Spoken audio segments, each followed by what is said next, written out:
ask them, they will tell you they want to do better, earn more, feel better, and achieve more. But wanting something and deciding to do what is required to have it are two entirely different conditions, and most people never stop long enough to notice the gap between the two. You see, interest is a fascinating thing because it feels like movement even when nothing is happening. A person can be interested in improving their life for years and never make any meaningful change because interest does not require action. It only requires agreement. It allows someone to say, "Yes, that sounds good," or "Yes, I would like that," without ever rearranging their schedule, their habits, or their priorities to match that desire. Interest is comfortable because it does not demand payment. Commitment, on the other hand, is where everything begins to change. Because commitment requires a decision that has consequences. When a person becomes committed, they are no longer negotiating with themselves about whether they will act. They have already decided, and now the only question is how they will follow through. Commitment does not ask, "Do I feel like it today?" It asks, "What must be done today?" and then expects an answer in the form of action. Now, here is where many people quietly fall behind without realizing it, because they mistake strong interest for commitment. They feel enthusiastic when they hear a good idea. They feel motivated when they read something inspiring, and they feel encouraged when they imagine a better future. But when conditions become difficult, when progress is slow, or when effort is required without immediate reward, that interest begins to fade. It was never designed to carry them through difficulty, because interest depends on favorable conditions to stay alive. Commitment is different because it does not depend on how things feel. A committed person may not feel excited every day, but they continue anyway. They may not feel confident at every step, but they continue anyway. They may not see immediate results, but they continue anyway. That is the defining trait of commitment. It continues when interest would have already disappeared. It is not emotional, it is structural, and it holds a person steady when everything around them becomes uncertain. If you want to understand why some people move ahead while others remain in the same place, you must look at the moment where a person stops hoping for improvement and starts deciding to create it. Hope is important, but it is not enough. Desire is useful, but it is not enough. There must come a point where a person draws a line and says, "This is no longer something I would like to happen. This is something I am going to make happen." And from that point forward, their behavior begins to change. You can always tell the difference between interest and commitment by looking at a person's daily life. Commitment shows up in how someone spends their time, how they handle discomfort, what they are willing to give up, and how consistent they are when no one is watching. It reveals itself in small decisions repeated over and over again, not in occasional bursts of effort. Interest talks about change, but commitment organizes life around it. Life has a way of making this distinction very clear over time. Someone who is interested will start and stop, begin and delay, promise and postpone, because their actions are tied to how they feel in the moment. Someone who is committed will continue, adjust, and persist, because their actions are tied to a decision they have already made. One drifts with conditions, while the other directs their course regardless of conditions. And here's what I've learned. Progress is not an accident. It is not something that happens randomly to a few fortunate people while everyone else waits their turn. Progress is the natural result of a certain kind of decision, followed by a certain kind of behavior, repeated long enough to produce results. It begins the moment a person stops treating improvement as an idea and starts treating it as a responsibility. You do not move ahead because you wish harder than someone else. You do not move ahead because you think about it more often than someone else. You move ahead because at some point you decided more firmly than someone else, and then you backed that decision with action that continued beyond the moment of enthusiasm.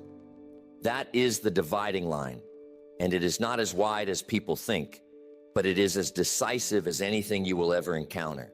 So the question is not whether you are interested in a better life. Because almost everyone is. The real question is whether you have made a decision that shows up in your daily behavior, your schedule, your priorities, and your consistency. Because once that decision is made, and once it is honored day after day, progress is no longer a mystery. It becomes a predictable outcome of the way you choose to live. But here's what else will decide whether or not someone moves ahead: how they handle responsibility. This subject is not always comfortable, but it is one of the most powerful turning points in a person's life. Because everything begins to change the moment someone accepts that they are responsible for their direction, regardless of their circumstances. It is easy to explain why life is difficult. Anyone can point to conditions, to setbacks, to unfair situations, or to things that did not go according to plan. Those explanations may even be accurate, and in many cases they are. But there is a difference between understanding why something happened and using that understanding to build a better path forward. One explains the past, while the other begins to shape the future. Many people spend years becoming very skilled at explaining their situation. They can tell you what went wrong, who was involved, what was missing, and why it was difficult for them. But while they are becoming more detailed in their explanations, they are not becoming more effective in their actions. Explanation without responsibility does not produce change. It simply makes the current situation more understandable without making it any better. The people who move ahead make a different shift. They begin asking better questions, and those questions change everything. Instead of asking, "Why is this happening to me?" they begin asking, "What can I do about this?" Instead of asking, "Who is at fault?" they begin asking, "What can I improve?" Instead of asking, "Why is this so difficult?" they begin asking, "What must I learn to handle this better?" These questions may sound simple, but they redirect the mind toward action. Responsibility is not about assigning blame to yourself for everything that has ever happened. It is about recognizing that your response to what has happened is within your control. A person cannot always choose their starting point, but they can choose their next step. They cannot always control the circumstances they face, but they can control how they respond to those circumstances. And that response begins to shape what happens next. Now consider what happens when a person refuses responsibility. They may feel justified in the moment because placing blame elsewhere can protect their sense of self. It can make them feel less at fault, less accountable, and less pressured to change. But over time, that habit begins to weaken them because it removes their ability to act. If the cause of the problem is always outside of them, then the solution must also be outside of them, and that leaves them waiting. Waiting is one of the most costly positions a person can take, because while they are waiting for something to change, nothing within them is improving. Their skills are not increasing, their discipline is not strengthening, and their understanding is not expanding. They remain in the same position, not because they lack potential, but because they have not taken ownership of what they can influence. Those who move ahead understand that responsibility is not a burden, it is an advantage. It gives them something to work with. It allows them to take action even when conditions are not ideal. It provides a starting point, no matter how small. And from that starting point, progress can begin to build. Responsibility turns a person from a spectator into a participant, and that change alone can alter the course of a life. There's also something else that happens when a person accepts responsibility, and that is they begin to see opportunities where others only see obstacles. When the focus is on blame, every difficulty looks like a barrier. But when the focus is on responsibility, every difficulty becomes something to study, something to work through, and something to learn from. The same situation that stops one person becomes a training ground for another. It is important to understand that excuses, while they may provide temporary comfort, carry a long-term cost. An excuse allows a person to step away from effort in the moment, but it also steps them away from growth. Each time an excuse is accepted, the habit becomes stronger, and over time, it becomes the default response to challenge. That pattern does not just delay progress, it prevents it. The people who move ahead develop a different habit. When something does not go well, they do not spend their time protecting their position. They spend their time improving it. They look at what happened. They look at what they could have done differently, and they make adjustments. This process may not always be easy, but it is effective because it keeps them moving forward instead of standing still. And here is the key point. Growth begins when ownership begins. The moment a person says, "This is my responsibility," they gain the ability to act. They gain the ability to improve, to learn, and to change direction. Without that ownership, even the best ideas remain unused because there is no one taking charge of applying them. So if you are trying to understand why some people move ahead while others do not, look closely at how they respond when things are not ideal. Do they search for reasons, or do they search for solutions? Do they wait for change, or do they begin creating it?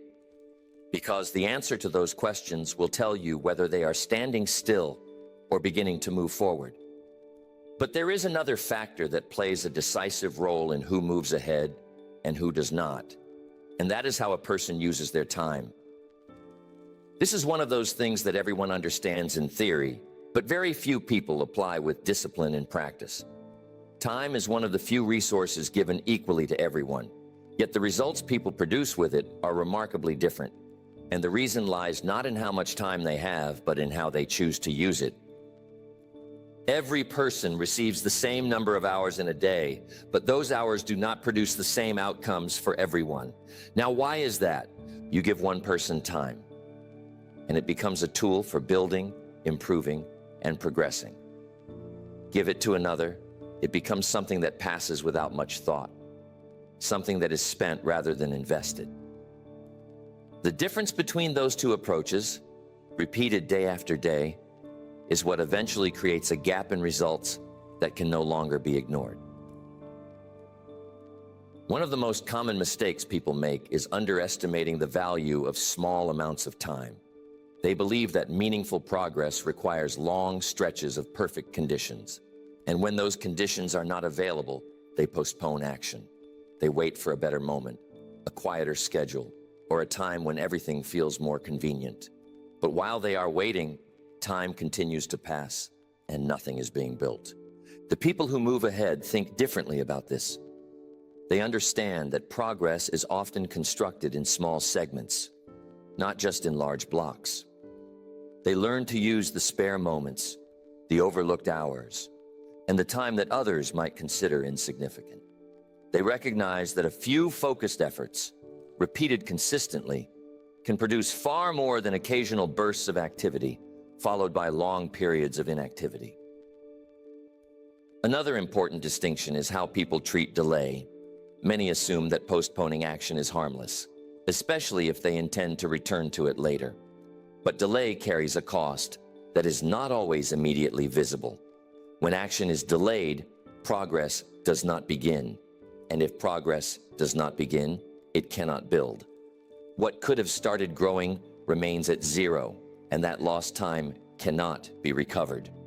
Failure, while uncomfortable, at least produces experience. It teaches, it refines, and it provides information that can be used for improvement. But delay produces none of these things. It simply keeps a person in the same place, with the same level of understanding and the same set of results. In many cases, postponement is more damaging than a mistake because it prevents even the possibility of progress. Those who move ahead understand that waiting until they feel completely ready is often a mistake. Readiness is not something that always arrives before action. In many cases, it develops during action. A person becomes more capable by doing, not by waiting to feel capable.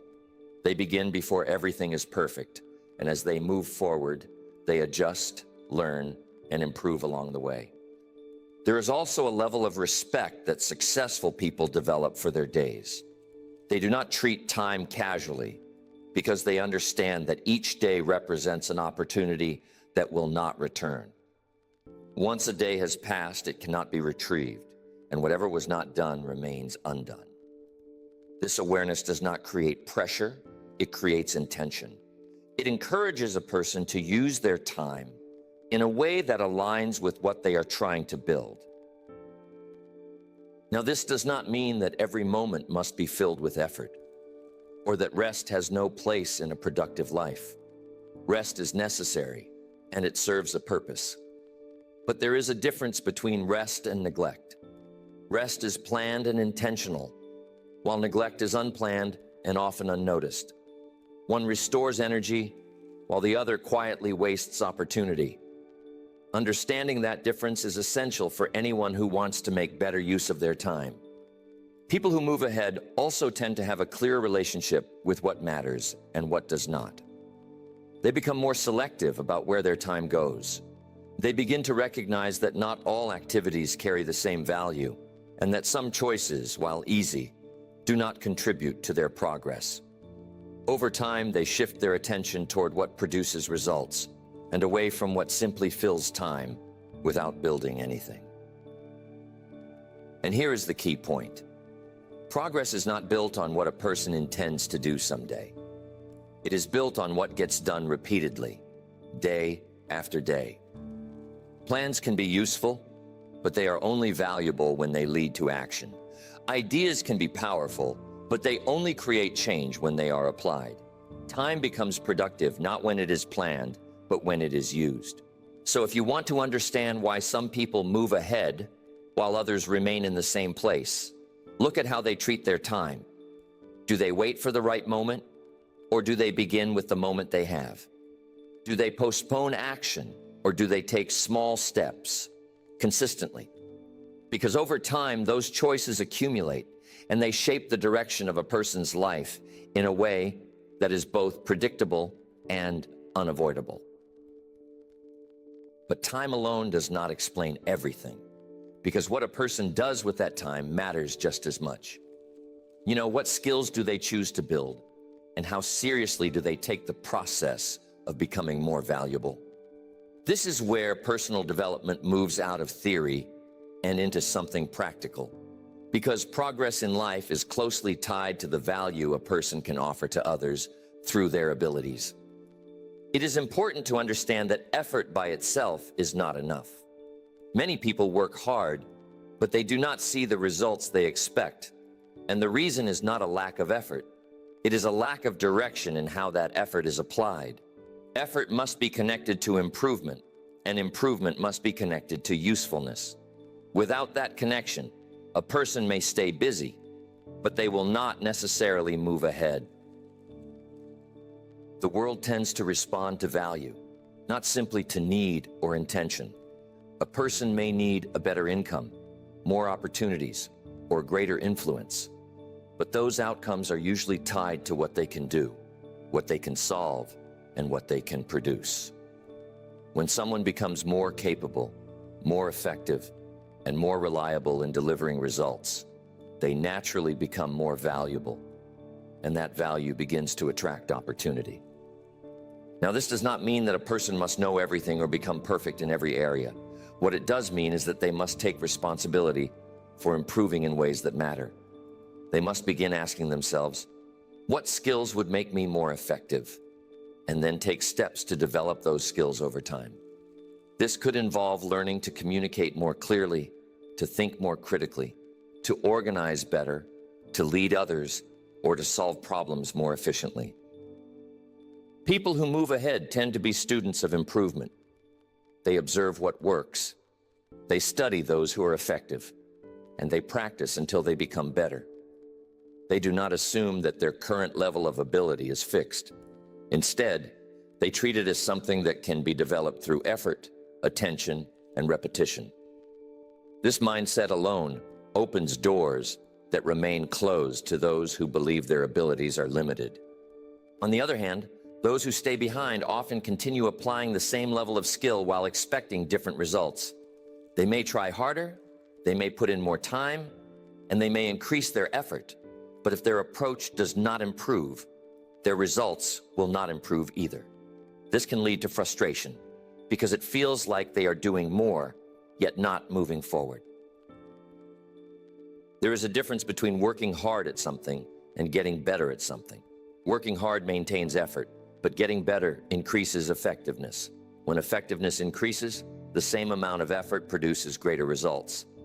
This is why skill development is so important, because it multiplies the value of everything a person does. Another important point is that growth must eventually become practical. It is not enough to feel more confident, more motivated, or more inspired if those feelings do not translate into improved ability. True personal development shows up in performance. It shows up in how well a person can handle situations, how clearly they can communicate ideas, how effectively they can solve problems, and how consistently they can produce results. Those who move ahead understand that they are building something within themselves that others can depend on. They become known for certain strengths. They become reliable in certain areas. They develop a reputation for being able to deliver, and that reputation is built over time through consistent performance. It is not claimed, it is earned. There is also a connection between value and opportunity that is worth paying attention to. As a person becomes more capable, they begin to notice that different opportunities become available to them. Not because those opportunities suddenly appeared, but because they are now prepared to recognize and handle them. Preparation and opportunity often meet in ways that are not obvious at first, but they are closely related. It is also true that income, influence, and advancement often follow usefulness. When a person becomes more useful, they are able to contribute in ways that others cannot, and that contribution becomes valuable. This does not happen overnight, but it happens steadily for those who continue to improve. Each new skill adds another layer, another advantage, and another reason for others to seek their involvement. And here is the key idea. People move ahead not just because they work, but because they improve. They become more capable, more effective, and more valuable over time. They do not rely on effort alone. They combine effort with development, and that combination produces results that cannot be achieved by effort alone. So if you are trying to understand why some people advance while others remain in the same place, look at what they are becoming, not just what they are doing. Are they building skills that increase their value? Or are they repeating the same level of ability day after day? Because in the long run, it is not just activity that determines progress. It is growth and capability that makes the difference. Now, before we finish up here, let me leave you with this, because this is what pulls it all together. A person's life is not shaped in a single moment, nor is it determined by one major decision. It is shaped gradually, through a pattern of daily actions that either build something or allow things to remain as they are. Many people are waiting for a breakthrough, a turning point, or a significant opportunity to change their direction. But more often than not, change begins quietly, through small disciplines practiced consistently over time. It is easy to underestimate the power of simple habits because they do not appear impressive at first. They do not create immediate results, and they do not always feel significant in the moment. But when those small actions are repeated day after day, they begin to accumulate, and that accumulation becomes visible in the form of progress. What once seemed minor becomes meaningful simply because it was sustained. Those who move ahead understand that relying on motivation is not enough. Motivation can be useful, but it is not dependable. It comes and goes, and it is often influenced by circumstances, emotions, and external conditions. If a person only acts when they feel motivated, their progress will be inconsistent because their effort will rise and fall with their mood. That pattern makes it difficult to build anything lasting. Instead, they develop standards that guide their behavior regardless of how they feel. A standard is a decision made in advance about how something will be handled.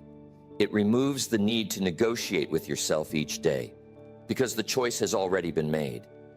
When a person sets a standard, they are no longer asking, "Should I do this today?"